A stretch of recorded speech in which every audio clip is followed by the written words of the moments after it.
Hey friends, it's Haley, your emoji coach. We have a hefty episode for you today. But first, I have one thing to clear up with you. I am not here to guilt or shame you into using emojis. No. I'm here to encourage you to use I'm here to encourage you to use emojis and to guide you in how to use them better. I'm your emoji coach, people, not your emoji guilt machine, okay? I love emojis, and I want you to love emojis too. So, don't feel bad when you text me or commenting like, oh, I'm not using the right emojis. No. I look at it like this. Pretend emojis are cake, and we all have our own cakes we could be eating. And I'm over here eating my cake, and I look over at you, and you're not eating your cake. And I'm like, do they know they have cake they could be eating? Now, you don't have to eat your cake. It's your choice. But I just want you to know I'm gonna be eating my cake, and there is a cake available for you to eat too. Your very own cake. Enough about cakes! Let's get started. Today's topic, how to use emojis better. Y'all better fasten your seatbelts because I got a truckload of information coming for you. How to get better at using emojis. Tip number 1, scroll instead of troll. When you're sitting in the loo going poo, trolling the scrim or the book, and by that I mean when you're going to the bathroom and you're just trolling through your Instagram or your Facebook profile. Instead of that, just take some time to peruse through the emoji library. I know, sounds ridiculous, but I'm just saying the more familiar you are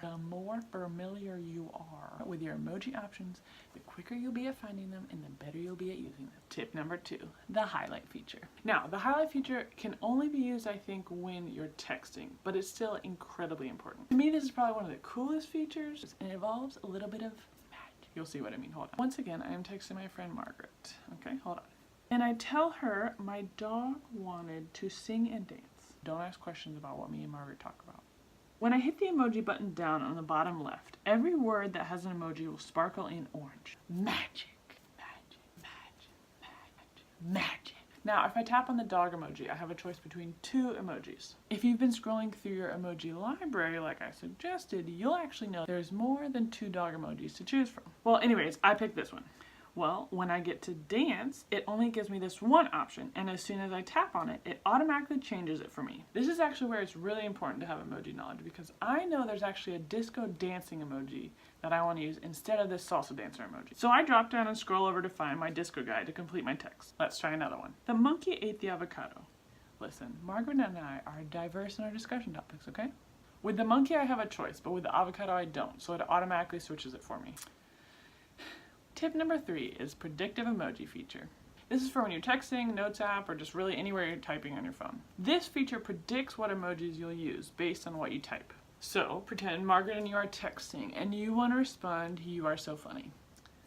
Now you'll see in the upper right hand corner of your keyboard 3 emojis popped up. If I hit the space key after I type my word and then I pick my emoji, the emoji will just sit nicely right behind the word. There's another option where if I don't hit the space key after I type my word, the emoji will just replace that word. Let's go one step deeper. Remember, this is the predictive emoji text feature. So it's picking emojis based on what you're typing, but also the context and the surrounding words. So when I type "you are so funny," I get 3 different emoji options. When I just type "you are funny," I get some different emojis because in the last one, it was reacting to the word "so" that I placed before it. Let's do another one. I want to tell Margaret to rock on, to rush it on. There is no emoji for rock, so you might be typing and think, I know there's an emoji for rock on, but it just hasn't appeared yet. Well, once you finish the word on, the emoji actually appears. Remember, if you don't hit the space bar, rock on sign will actually replace the words. Or you can hit the space bar and it'll say the words rock on and then have the emoji. Okay, one more example. This one's a little tricky, but hang on with me. So, Margaret won her curling competition, and you want to tell her congrats. Sounds simple enough. So I type congrats and nothing shows up. Well, the phone doesn't know yet if I'm having trouble spelling the word congratulations or I just want to say congrats. As soon as I hit the space bar after I finish the word congrats, it realizes I'm choosing to say congrats and then it shows me the emoji. You can also press down hard on your keyboard and place your cursor back to a word in its sentence. Press the space bar and it will give you those options again. Sometimes I just play around and type words and see what emojis it predicts for me. It's kind of fun. Once again, it's so helpful to know your emojis because sometimes you don't want the ones it predicted for you. But the highlight and predictive feature are great shortcuts. Tip number 4, trust your gut. Sometimes I type a word and it doesn't suggest an emoji and I'm like, I know there has to be an emoji for this. So you go on the hunt. Sometimes you find a winner, sometimes you don't. But every trip into the emoji library is useful even if you don't find the right emoji because you're becoming more familiar with the emojis.